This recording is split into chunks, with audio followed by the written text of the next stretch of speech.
Welcome back to another episode of Rock Boys Football, continuing to take a look at the next week's slate, heading down to the SEC for a matchup that we've had circled for a couple of months now. The Georgia Bulldogs heading on the road to play Tennessee. Georgia coming off just the most complete game we've seen them play all year in dominant fashion, just taking care of Ole Miss. And Tennessee coming off a really disappointing loss to the Missouri Tigers. I want to start with this Georgia team. And like the narrative being that this team doesn't feel different along the lines of scrimmage like it had in previous years. I think a lot of those question marks that the national media was floating around about a month ago, you don't hear those question marks anymore. This Georgia team looks about as dangerous as we've seen them. Really excited to get into this one. Before we do, just want to say thank you to you guys. The amount of support you guys have shown the boys, and a special shout out to the Georgia Bulldog fans. And we recapped this game Saturday night. The amount of love, the amount of go dogs in the comment section fired the fellas up. We appreciate you guys rocking with us. If you do enjoy the content, consider subscribing to the channel. Though I'm going to give you the T-box here. Georgia heading on the road to Knoxville. How are we feeling here? And honestly, this is obviously going to be a tough game for Tennessee. And in Tennessee, I think they're going in the right direction. 100%. If you look at the trajectory of what they're doing, I mean, I think the improvement they've made on defense, huge. And just the mentality and the attitude they play with, I think that Missouri game got away for them for sure. But you've watched, this is a much tougher, much more physical team.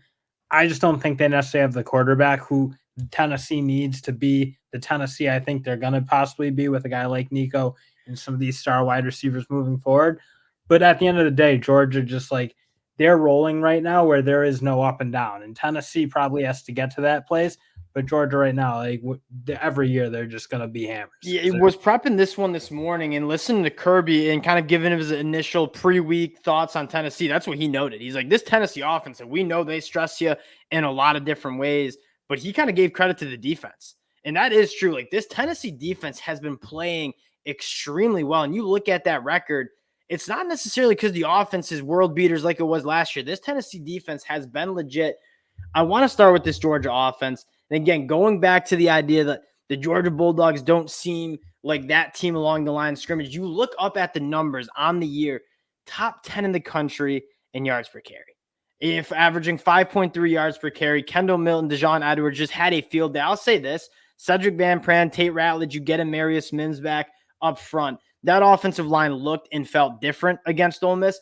But, dude, getting Kendall Milton back healthy, he seems about as healthy as he's seen all year, difference maker at the running back spot. Dejon Edwards can grind some yards out, but there is a difference. When Milton gets a crack, I mean, he can hit those big, tone-setting, game-changing plays, and he did it a handful of times against Ole Miss, and that does feel like something you've missed with Georgia's. They haven't hit those explosive plays in the run like you saw guys like Zamir White do in the past, or some of these other guys who have rolled through it. It just, they weren't doing it. And with Kendall Milton, they have that guy who looks like he can hit them. And again, the offensive line, elite. And you look at the passing game, this is what's so special about Georgia. It's the top 10 rushing attack. And then you look at what they're doing through the air. Carson Beck, top 5 in the country in completion percentage, completing 72% of his balls.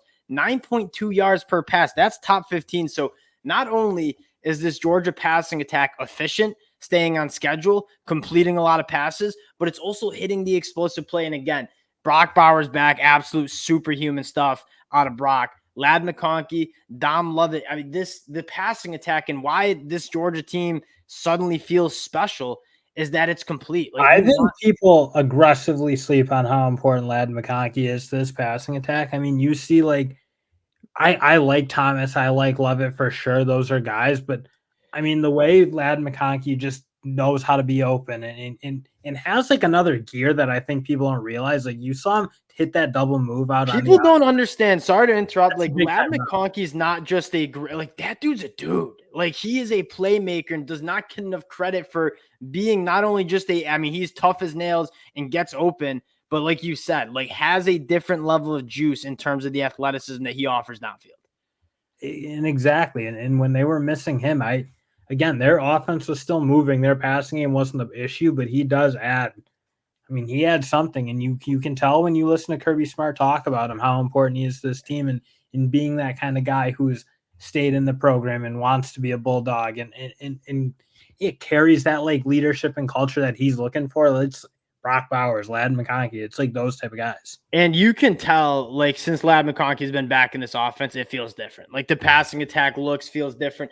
Looking at this Tennessee defense, we noted off the top, like, this has been a really good Tennessee defense, specifically in the front seven, right? They're top 15 in the country in stopping the run, 3.3 yards per carry. Now, you noted it. The Missouri game gets away from them. They give up 255 yards on the ground. Schrader had a phenomenal game. What I'm looking at, two kind of matchups here. One, can Tennessee stop Georgia's rushing attack? That's going to be the biggest question. And then two, you look at Tennessee's secondary, a 65% completion percentage. That's 120th in the country. That's not a great number. What is a pretty solid number is only 7.1 yards per pass attempt given up. Tennessee will give you the stuff underneath, but not let you hit the big play. Can Georgia find those explosive plays, particularly after the catch, that Tennessee's been so good at not giving up? Because that is the Georgia offense. I mean, they're a very aggressive attack the deeper half of the football field in that passing attack. They're not a dink and dunk team. Like, they're going to go challenge defenses and try to get their completions. And you're right. That's kind of where Tennessee's thrived. I do wonder if you're going to see guys like Lovett and McConkey work a little more underneath, because obviously that is where Tennessee struggled a little bit in terms of just giving up a lot of completions. Like, yes, they're limiting the big play, but you still need to not give up 65% if you're gonna. Yeah, and another part is, like, you have some guys who are like Brock Bowers. I know he's tight end. People don't want to treat. He is one of the best after the catch in the entire country. A load to bring down. So for Tennessee, okay, if you're gonna give up the stuff underneath, you got to come up and tackle. Georgia has a lot of guys who are weapons with the football in their hands. Switching sides here, this Tennessee offense, although again, just kind of an outlier against the Missouri Tigers. Like, they've run the ball, a top 10 rushing offense in the country, averaging 5.5 yards per carry. The matchup that I'm looking at is, I think Georgia, and Kirby Smart even said in his presser, like, you can't really have light boxes against Tennessee because they will pop off the big run on you. So what intrigues me is, it looks like and sounds like Georgia's going to put some bodies in the box to take away that run game that's been so good for Tennessee. Do Tennessee have the wide receivers to win one-on-one on the outside? They'll have some opportunity, but you look at this Georgia secondary, it's just been dominant this year. Yeah, and again, we've talked about it in a couple games now. Like, it's deep, it's long, it's athletic, and you need to earn your completions. I mean, I know Auburn had a couple, and not even that many, but like a couple game-changing ones. They were very much earned. I mean, hard back shoulder throws that, like, putting up in the only spot your wideout can get it kind of plays. But other than that, like, Georgia doesn't give you anything easy up and that will allow them to, like, go take the run game away and say, all right, go beat man-to-man coverage. And that's been very hard against this Georgia secondary. Now, like last year, you would have been a little bit more nervous about that because you're talking about some true, like, wide receiver ones for Tennessee, and dudes like Jalen Hyatt and Cedric Tillman. This year, Joe Milton gets a lot of backlash. And yes, Joe Milton is not playing to the level of Hendon Hooker's. Like, there's no argument about that. But the wide receiver position, especially when you lose Brew McCoy, Dante Thornton goes down with an injury as well.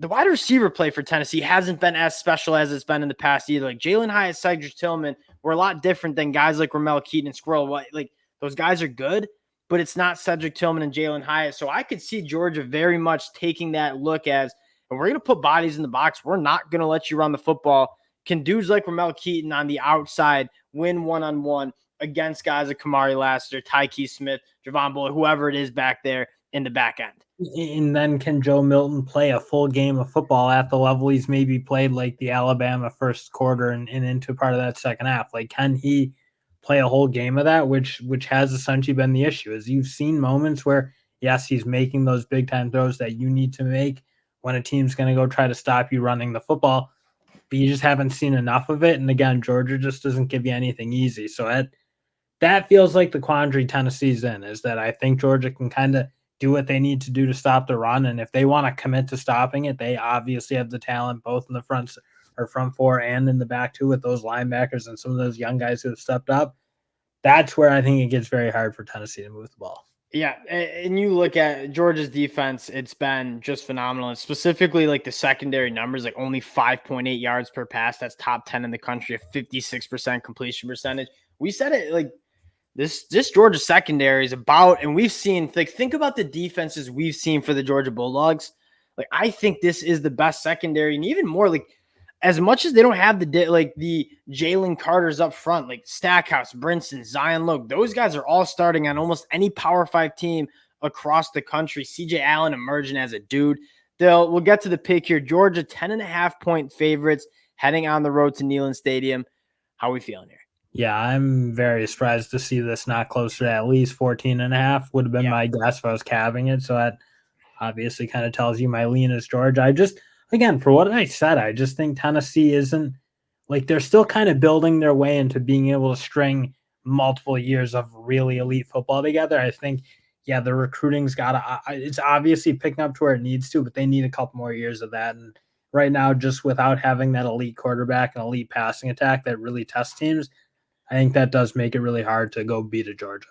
And like sometimes when you're picking games, you just gotta simplify it. Like you can talk about all the stars on both sides of the football and the matchups.